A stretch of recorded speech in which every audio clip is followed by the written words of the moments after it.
Saudara, pengesahan revisi Undang-Undang Pilkada resmi dibatalkan. Dengan demikian, segala aturan mengenai syarat-syarat calon kepala daerah dalam pilkada bakal mengikuti hasil putusan Mahkamah Konstitusi. Walau sudah dibatalkan, publik masih mengantisipasi skenario baru yang mungkin muncul jelang pendaftaran peserta pilkada 27 Agustus mendatang.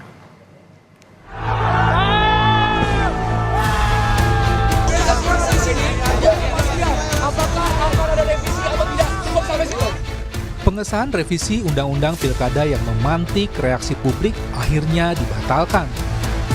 Sidang paripurna sebelumnya sempat tertunda 30 menit karena tak mencapai quorum. Ditambah tekanan dari mahasiswa yang berdemo di luar gedung DPR membuat sidang akhirnya ditutup tanpa pengesahan.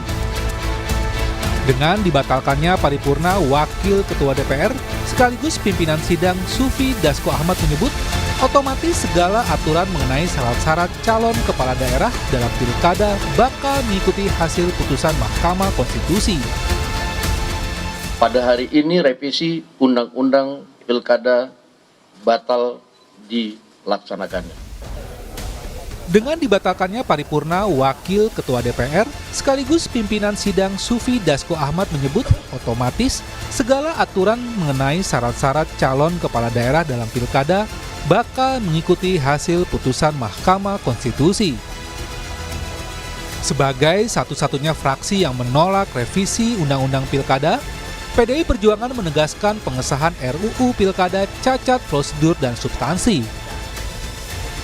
Anggota DPR RI fraksi PDIP Masinton Pasaribu menyebut partainya telah membuat nota penolakan, meski tak sempat dibacakan karena paripurna tak jadi digelar.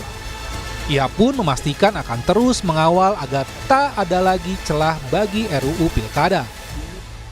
Kami tetap dengan pendapat kami, maka kami tidak sependapat dengan pembahasan di balik kemarin, karena apapun tata cara prosedur pembuatan undang-undang itu harus memenuhi ketentuan yang diatur dalam undang-undang. Nah, apapun proses politik hari ini itu harus dikawal, apalagi yang berkait tentang hal-hal yang fundamental tentang konstitusi, demokrasi, ya, ini harus dijaga sama-sama. Merespon batalnya pengesahan revisi Undang-Undang Pilkada di DPR, KPU menegaskan akan mengikuti putusan MK terkait aturan pilkada. KPU akan segera berkoordinasi dengan Komisi 2 DPR untuk menyusun PKPU untuk Pilkada 2024. Kami juga sudah menyiapkan adaptasi atau mengambil substansi putusan yang kemudian kami normakan dalam draft PKPU yang kami kirimkan ke Komisi 2 atau DPR pada tanggal 21 Agustus. Untuk selanjutnya tadi setelah kami melakukan rapat pleno terbuka hasil pemilu pasca PHPU kedua di Mahkamah Konstitusi, kami juga menyampaikan bahwa kami dengan tegas akan melaksanakan putusan Mahkamah Konstitusi. Adapun langkah-langkah lanjutan berkaitan dengan yang kita lakukan terkait dengan tindak lanjut putusan ini, kami melakukan langkah prosedur tertib prosedur, yaitu dengan melakukan konsultasi, dengan melakukan pembahasan di Komisi 2 atau di DPR. Pengamat politik Universitas Paramadina sekaligus Direktur Eksekutif Indok Strategik Ahmad Khairul Uman menilai batalnya pengesahan revisi Undang-Undang Pilkada kemarin menjadi peringatan bagi pemerintah bahwa kekuatan rakyat masih kuat untuk mengawal kebijakan pemerintah. Selain itu, tidak quorumnya peserta sidang paripurna menjadi sinyal serius bagi Koalisi Indonesia Maju Plus yang dinilai tidak seiring sejalan berbeda dengan kondisi saat rapat balik ketika dominasi 8 fraksi menyetujui revisi Undang-Undang Pilkada dibawa ke paripurna untuk disahkan.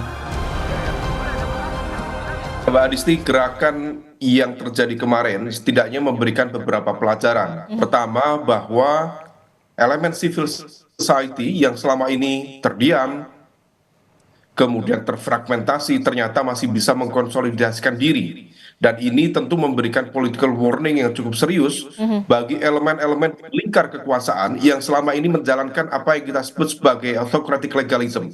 Dan praktik itu terjadi berkali-kali di beberapa kesempatan, dan kemarin terkait dengan revisi Undang-Undang Pilkada, seolah kemudian itu menjadi babak yang kesekian kalinya untuk mempraktikkan autocratic legalism. Tetapi kritik dan juga gerakan dari masyarakat sipil membuktikan bahwa masih ada elemen-elemen itu.